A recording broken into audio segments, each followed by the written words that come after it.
about it is some terms I've kept, like financially transmitted diseases and stuff, but I do need to make a list. I definitely do. But anyway, let's jump in here real quick. Once again, this is Ed. We're back with another video. Um, hold on one second. Hold on one second.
Anyway, all right. So let's jump right into this.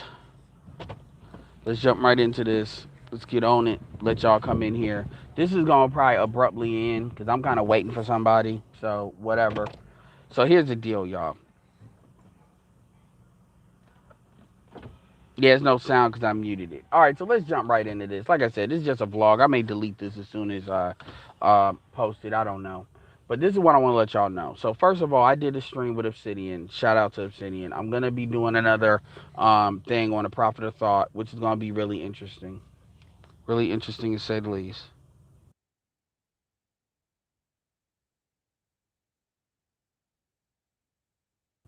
To say the least. So I just want to get some of my thoughts out. Press one if y'all can hear. Press one if y'all can hear. And I'm gonna just keep talking, but press one if y'all can hear. So, okay, FYI, I agree with a lot of things Obsidian says, but there's quite a few things I disagree with. This is not gonna be me throwing stuff under the bus. This is gonna be me giving my perspective. Number one, Obsidian is in what I think between 49 and 51. I'm 34. I got about 7 months, and I'll be 35. So you have to understand. So one of the things that he was talking about where the quote unquote the action happens. I don't care about the action. I care about outcomes. And the reality of the situation is, it is completely, in my opinion, foolish to be trying to change old dogs. And I'm gonna just say it just like that.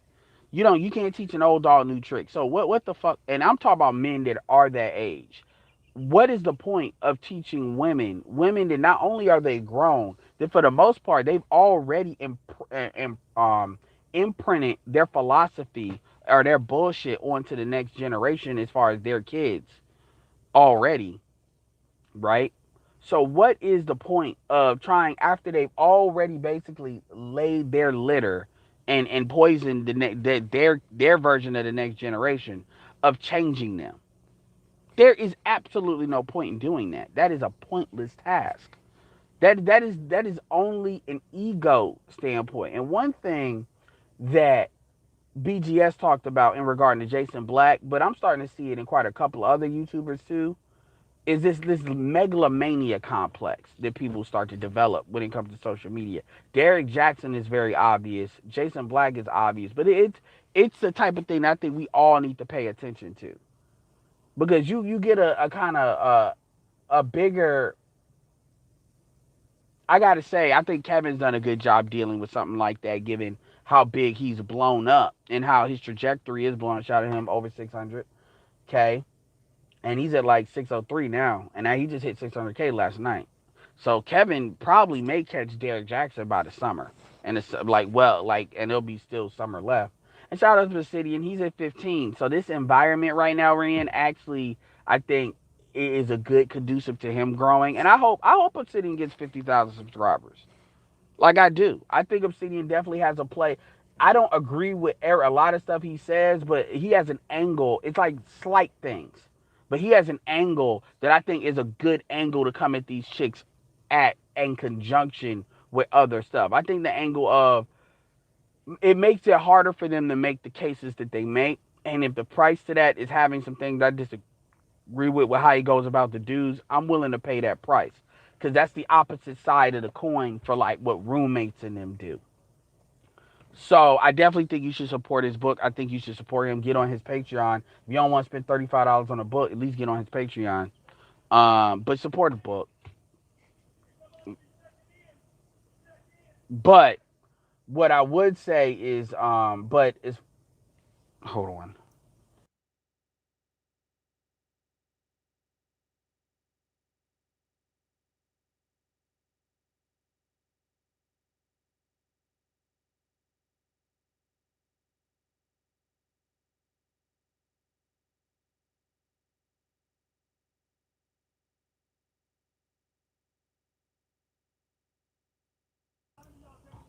All right. So anyway, like I said though. So anyway, like I was saying, so this thing about this like war, from a marketing standpoint, I get what he's doing. I'm not saying he's doing it just for marketing. He believes in it. But the thing about it is, I'm kind of the stuff that I'm bringing up are objections, and it's a case that has to be made, and you have to make the case. Like the thing about Obsidian, Obsidian thinks he can override people, and dealing with men is not the same as dealing with women. You're not gonna just override people when they know their objectives are coming from a good place. I talk in good faith. I don't just say shit to say shit. I don't say shit because I just disagree. And so people that talk in good faith, they're gonna look at that and they're gonna be like, look, the shit I'm saying makes sense. And if you just try to override it, like just try to manually override and don't actually address the ejection, people are gonna pay attention to that too, no matter how sophisticated you are doing that.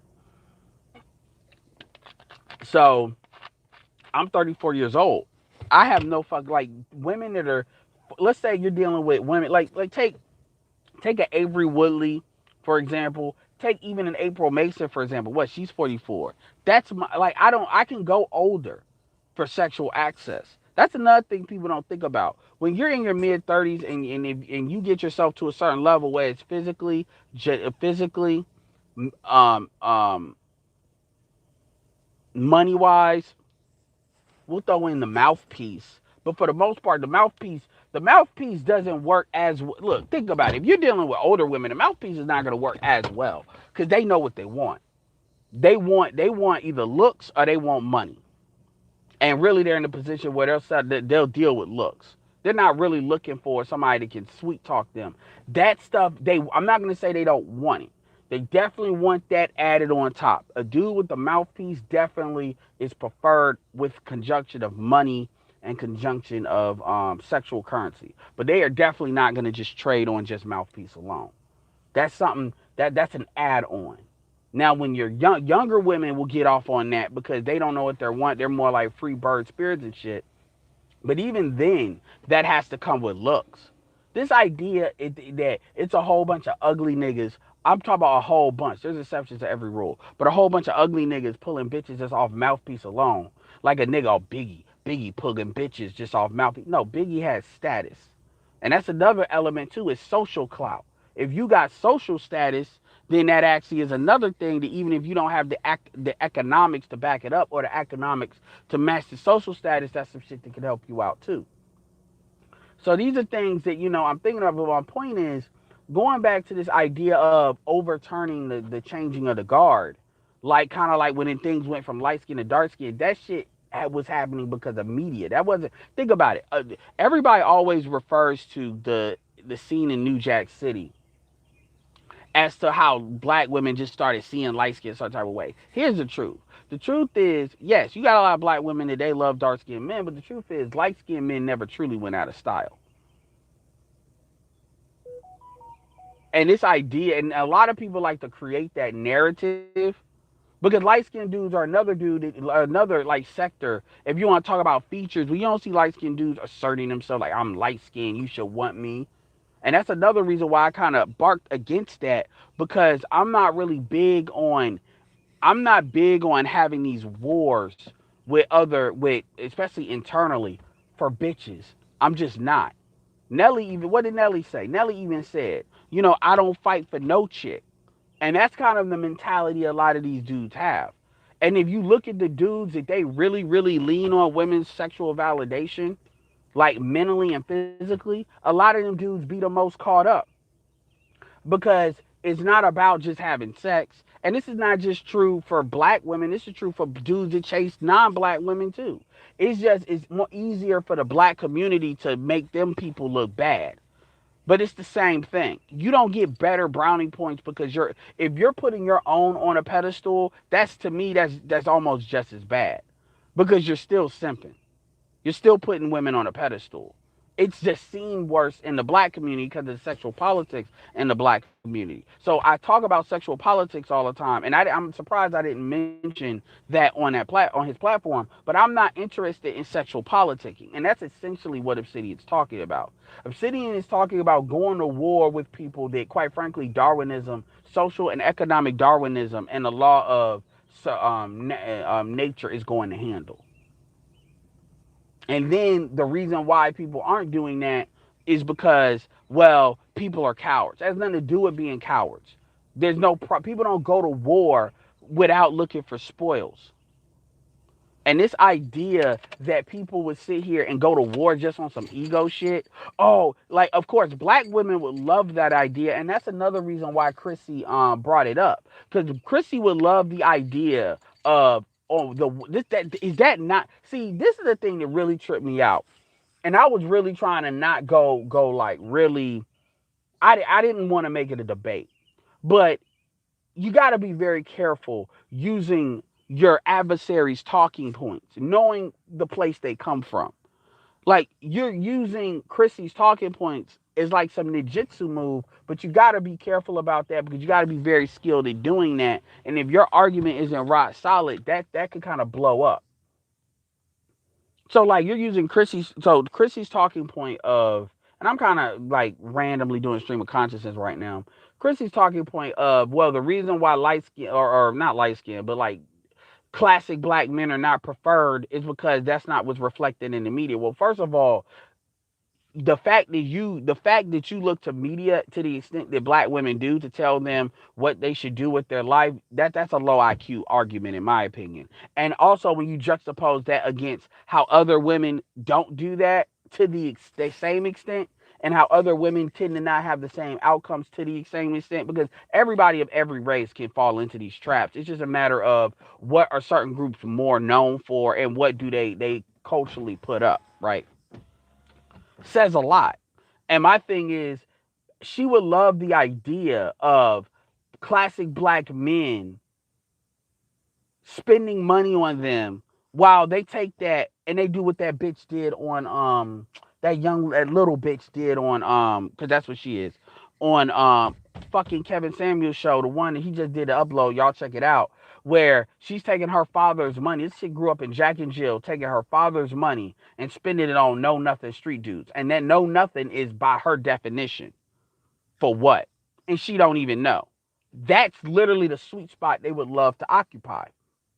And it never, and see, when dudes are talking about, oh, you got to pay 100%, you got to do this, do that. When Kevin's talking about that, Kevin's talking about something different. Because when you're at a certain level that is very, very finite and there's not a lot of, and you're doing that, well, you got something you could throw them out of.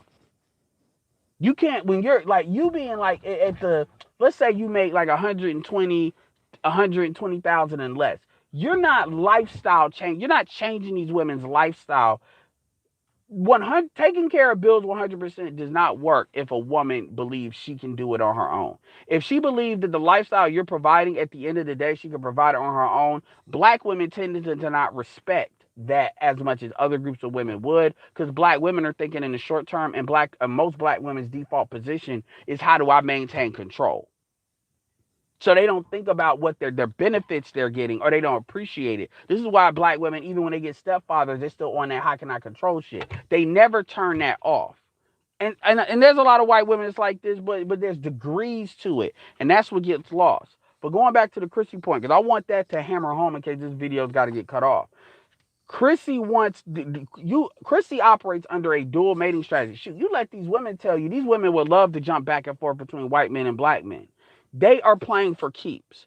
Understand? And even it was one woman, I think her name was Delisha, that she called in to Obsidian stand kind of when I jumped off, and I was in the back. I was just not. I waited for like 35 minutes. I wasn't gonna sit there and just be in the back. I'm not gonna do that. So after waiting 35 minutes. But anyway, Delisha was talking about, well, black men are the ones that put the hip hop, put hip hop. So the reason why black women choose what they choose is because black men put that on TV. First of all, bitch, black men didn't put that shit on TV. Number one. Number two, black men don't actively, economically, fund that shit. White boys and black women are what funds it, and that's what pays for it. And then on top of that, black women, on top of that, black men don't support that, and to that extent, it's a lot of people like J. Cole, Lupe Fiasco that black men and white people support that don't get pushed. So this idea that it gets pushed because it's promoted for a reason, and it's not a reason that has your benefit in heart. But women never understand that. But whatever. My point though is that blaming black men, and I mean a micro segment of black men. I mean, you can't even statistically quantify the music industry to the rest of the black men, even if you compare it to like church. The church is promoted in the black community. Why isn't that wanted? And then on top of that, this is another way I'm going to call bullshit on that. And I'm bringing this point up because she's kind of an example of what Chrissy was talking about. Is you ask any black woman, what do they want in a man? What do they rattle off? They rattle off the same bullshit that they not fucking.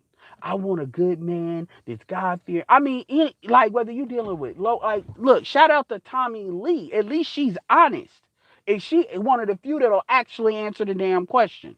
She knows what do you want in a man, and she knows what that means. All these other women, they're given a script.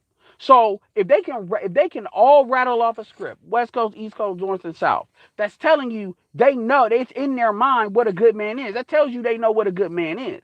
Their emotions and their pussy being moist isn't in alignment with what that is. So this idea that they only deal with this because that's promoted is actually not true. They're just choosing what they are sexually attracted to versus what is good for them, and then and then they get the outcomes, and the outcomes are the outcomes, good, bad, or otherwise. The manosphere wouldn't have a leg to stand on if the women were upset with their outcomes. We would look goofy as hell if these women perfectly good with their outcomes weren't saying shit, and then the manosphere sprouted up off of men just talking about it. The entire premise of the manosphere, other than like our shit, is built on the fact that these women don't even like their own outcomes. This is why they throw all of us under the bus. But they don't want to own their outcomes. I don't care what they do. Just own the outcomes of your choices. That's it. I don't give a shit what you do. I really don't. Because it's just don't create these narratives that punish black men that have nothing to do with your bullshit. Like when Cynthia G is trying to sit here and say Derrick Jackson is our fault. Like that's the shit I'm talking about. This is coming from a female that said dudes are beta males and went and got a dude, basically a Derrick Jackson type, to have a kid with. He was just on the Hotep side. Own your shit. That's all I'm saying. And the thing about it is, if they own their shit, we wouldn't even have these conversations because they would really not have a lot to say. That's the point. And if they told the truth and the whole truth and nothing but the truth, nobody would listen to them because they'd be discredited. Now, going back to the critic thing again, they want that dual mating strategy. So when you take that argument and then you tell dudes, well, dudes are supposed to fight for these women, the women benefit. The women are the ones that benefit from that. It's like with a house. You're creating a bidding war. That's essentially what you're doing. You're creating a bidding war that you'll get a house and driving the price up, whether it's genetically or economically. And then it's like, okay, hold on. This is how crazy this is. You got a whole, let's say you're building a new development, and you got all these houses that are on sale, but it's this one. I want to make this make sense because I don't want to make it sound like somebody saying something that's just stupid. So let's say you got all these developments, but it's one last house on the cul-de-sac, And you got and that's the only advantage to this house. You got all these other houses that come up the street, down the street, look just as good, but you just want that damn cul-de-sac. And so what happens is all these parties are now bidding a bidding war on this house that by all means is identical to every other house, with the exception of this, the last one on the cul-de-sac.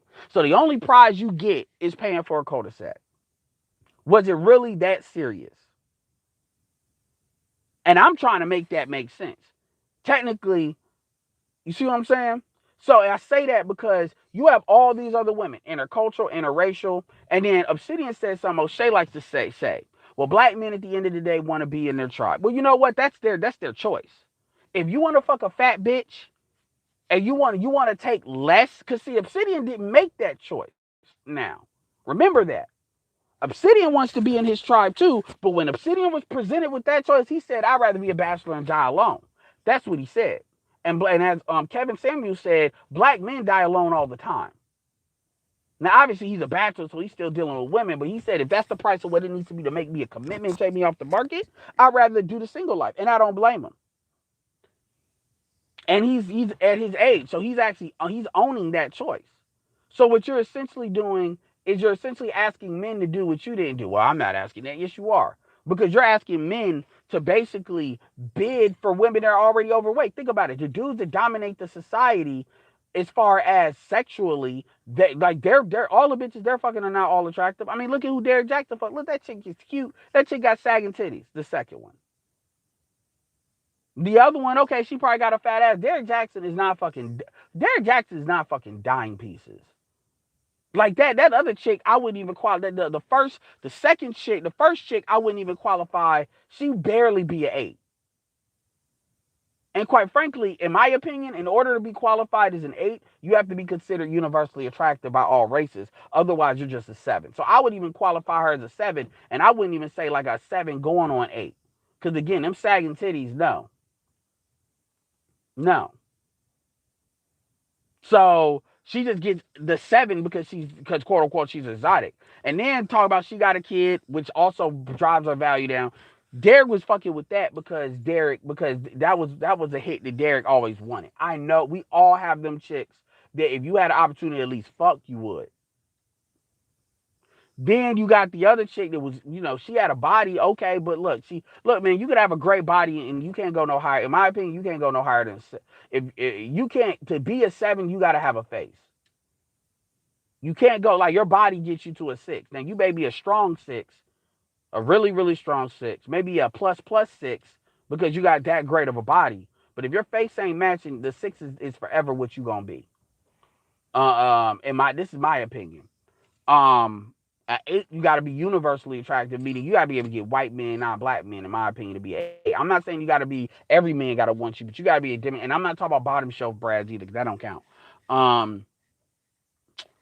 So my point going back to it is, you're creating you're trying to set the stage to create like a World War III, but it turns out it's a bidding war. It's a bidding war for what? And then what's the prize? The prize is you have this overpriced thing. These chicks are not going to change. Like, these chicks are not going to change and be humble. They're gonna expect you to be able to produce economics. Otherwise, the best you can offer is that they're going to be expecting you to pay. Basically, what these niggas call tricking. That's number one. Number two is they still like this idea that they're not going to be sexually attracted to dudes that lift weights and that's retarded. You can't see that. I mean, even white women will fuck these dudes. It's just white women are not stupid enough to give away their white privilege, to give away their store. And the reality is that's even starting to shift. Things are not going that way. They're going the opposite way. And then when you look at dudes like my age, or they're in their 30s, that they can date women that are slightly older. They can go younger. Other race. It's not even if you keep it in black. Older, younger, other cultures, other classes. Then you got the interracial piece, which, there's levels to that. Like, you're asking dudes to basically take all of that shit and say, fuck that shit. When black people have not demonstrated in any other way they've done that before. You don't see them doing that economically. You don't see that do that in any other way. And then fight for something that, that's retarded. Well, do it for your honor. Do it for this. Well, to me, that sounds like black women saying to build, just to build. Not build because we're going to control the community, but to build because that's just what men do. That's what that sounds like to me. And I'm the nice person. A lot of dudes is going to say, fuck that shit. Like, if you would have presented that to King, like, I remember when King Sigma was coming at me hard about, like, when I was critiquing Obsidian, because I was talking about Obsidian's audience at the time, where they could be real, like, cultish in a way. And he took real exception to that shit. If Obsidian would have presented that shit to King Sigma now, King Sigma would be railing against that shit a hell of a lot harder than I was. Because I'll at least give you the idea that they're your women. King Sigma wouldn't even accept that notion, so therefore he wouldn't even get past go on what was being talked about. And then the argument would have stayed on, well, is that the consensus? No, it's not the consensus, but at the end of the day, wealth, I'll say it this way: everybody wants money, but is everybody willing to do what they need to do in a capitalist system to get it? No. People are comfortable where they are. It's funny. Everybody wants to be rich, but mostly the same amount of people hate sales. So just because it's the majority doesn't mean they're right. The majority is generally good with being mediocre. So they choose to accept what they accept.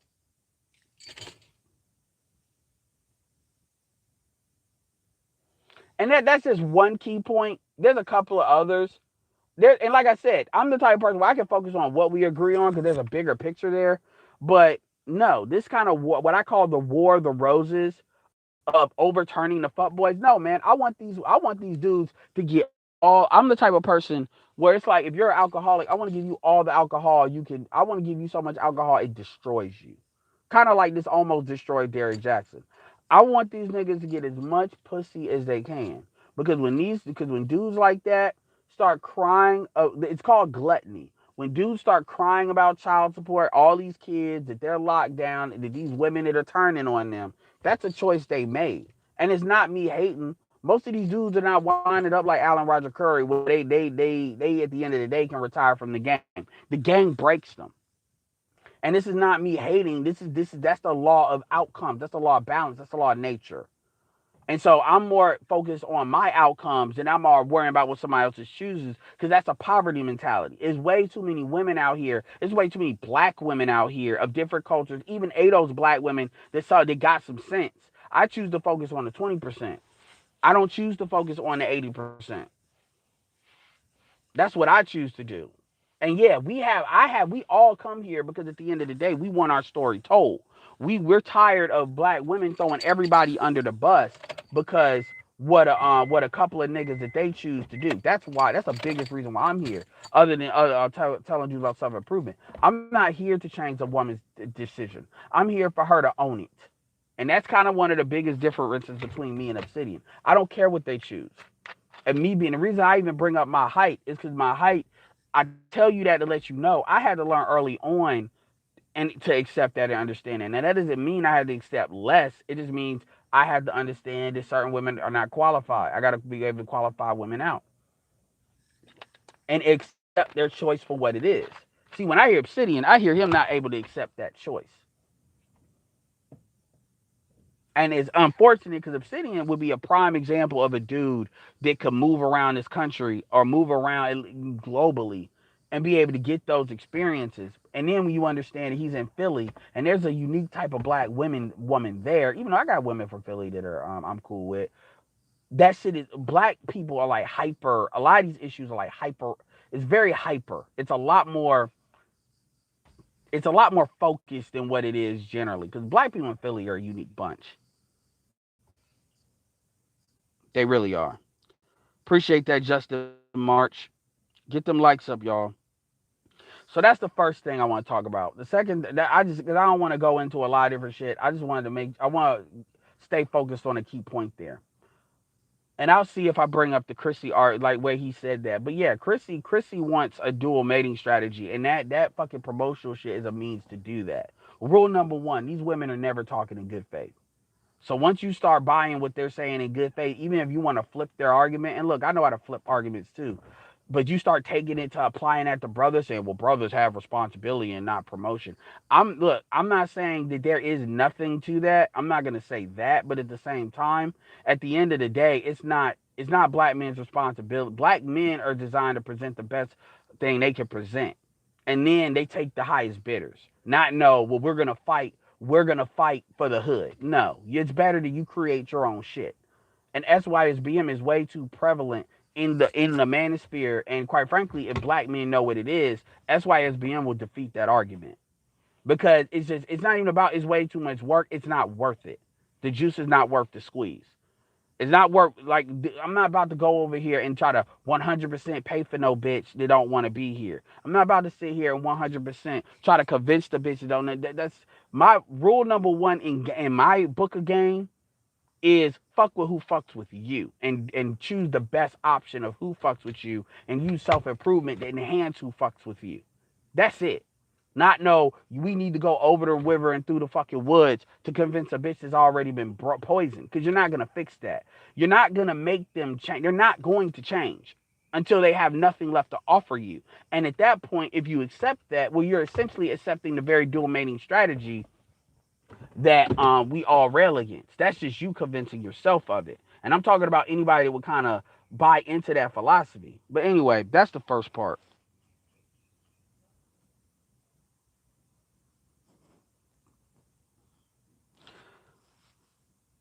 Yeah, they are masculine as hell. And so you're sitting here fighting for masculine women. And this is why Kevin's always got to tell these chicks that they want to be celebrated, celebrate the man, because we're too busy trying to fight for their attention.